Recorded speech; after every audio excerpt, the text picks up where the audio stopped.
किन किन को ये नहीं लेनी चाहिए,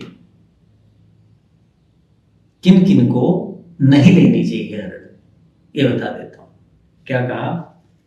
लाभदायक है, लेकिन हर अच्छी चीज, जैसे घी बहुत उत्तम है, लेकिन हर व्यक्ति नहीं खा सकता ना, तो वही चीज है। ऐसे अध्वग अति खिन्न, जो लंबी यात्रा करके आया, अब तो यात्राएं कम होती हैं, पैदल, पहले पैदल यात्रा करते थे, लंबी यात्रा करते थे, तो जो लंबी यात्रा से चल के आया है और उससे थका मांदा, तो कहते हैं वो व्यक्ति हरड़ का सेवन न करे। क्यों? शरीर के अंदर थकान है, सामर्थ्य कम है।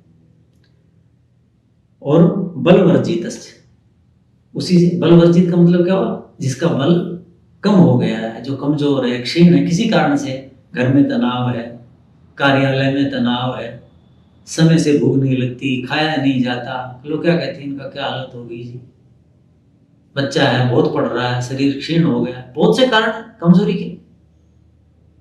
तो बलवर्जित है, जिसके शरीर में जिस अवस्था के अनुसार जितना बल होना चाहिए वो नहीं है, तो ऐसा व्यक्ति हरड़ का सेवन न करे।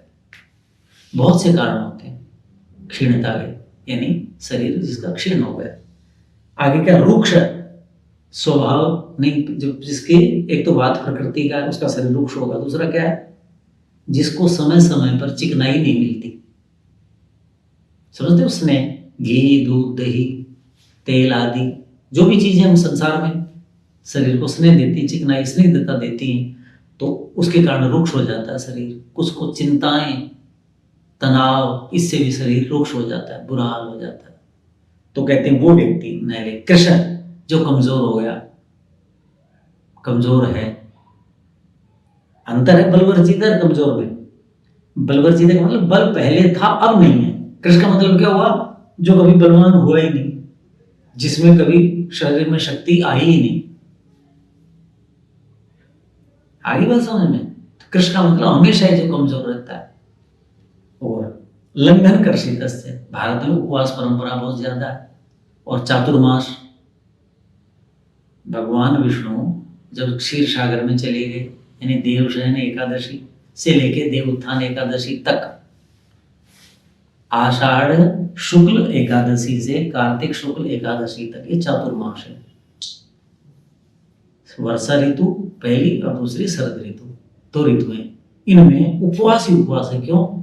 इनमें रोग बहुत ज्यादा होते हैं, तो इसलिए कहा कि जठराग्नि मंद है, ज्यादा मत खाओ। ऐसे कहेंगे तो लोग मानेंगे नहीं, तो धर्म बना दिया, ये करोगे ये लाभ होगा, उपवास करो ये लाभ होगा। अभी कार्तिक में देखो कितने थे, पहले तो आश्विन शुक्ल में कितने हुए? नवरात्र करे, फिर उसके बाद पूर्णिमा आ गई, शरद पूर्णिमा, उसका उपवास, उसके बाद चतुर्थी आ गई, पुत्र के लिए, माताएं पुत्र के लिए करती हैं कि नहीं करती, वो आ गया। अभी अमावस्या आ जाएगी दीपावली पे, उस दिन करेंगे।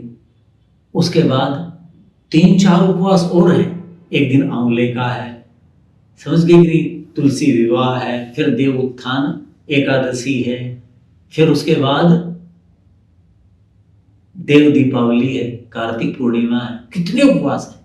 तो ये धर्म के साथ जोड़ें कि उपवास करने हैं, यानी कम से कम खाना है, सुपाच्य भोजन लेना है, भगवान की भक्ति करनी है, चंद्रिका में बैठना है।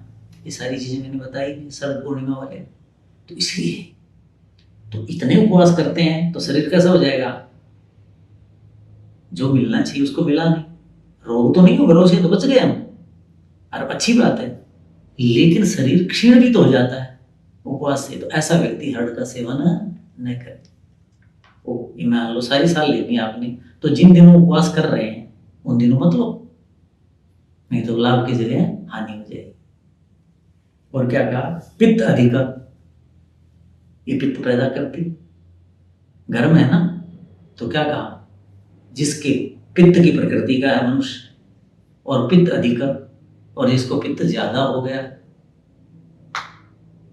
ठीक है, गर्मी के कारण हो गया, श्रम के कारण हो गया, तनाव के कारण हो गया, या शरद ऋतु के कारण हो गया, तो वो व्यक्ति न ले। गर्भवती नारी, और गर्भवती नारी को तो बिल्कुल भी नहीं लेना चाहिए, क्योंकि रेचक है, गर्भवती स्त्री को कोई भी वो चीज नहीं लेनी चाहिए जो रेचक है। जैसे अनानास है, कुछ लोग ला देते पिला देते हैं जूस पीना, अरे अनानास बहुत हानिकारक होता है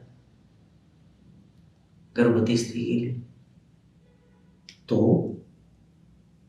हरड़ का सेवन वो स्त्री न करे।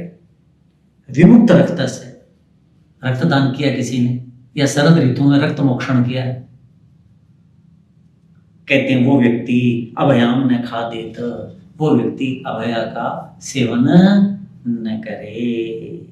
अब अगले व्याख्यान में हम किस चीज आगे खाएं, पीछे खाएं, कैसे खाएं, उसके लाभ कैसे होंगे, इस पर विचार करेंगे। ओम शांति।